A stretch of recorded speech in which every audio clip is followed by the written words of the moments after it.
ഗജകേസരി യോഗത്തിലൊരു സീനുണ്ട്. അതായത് ഇന്നസെൻ്റ് ഏട്ടൻ്റെ വീട്ടിലിരുന്ന് ഞാൻ കാര്യങ്ങൾ ഡിസ്കസ് ചെയ്യാം. ഇന്നസെൻ്റ് ഏട്ടനാണെങ്കിൽ ഭയങ്കര സങ്കടത്തിലാണ്, ആനയെ വാങ്ങാൻ പറ്റിയിട്ടില്ല, ഭയങ്കര സാമ്പത്തികമായിട്ട് ബുദ്ധിമുട്ടാണ്.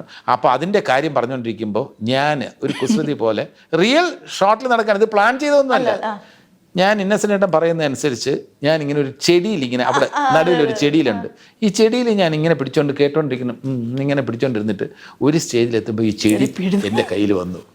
അത് മൂടോടുകൂടി എൻ്റെ കയ്യിൽ വന്നു. പിന്നെ എൻ്റെ ശ്രമം മുഴുവൻ ഇന്നസെൻ്റ് ഏട്ടൻ അറിയാതെ അത് കുഴിച്ചു വെക്കാനുള്ള ശ്രമത്തിലാണ്.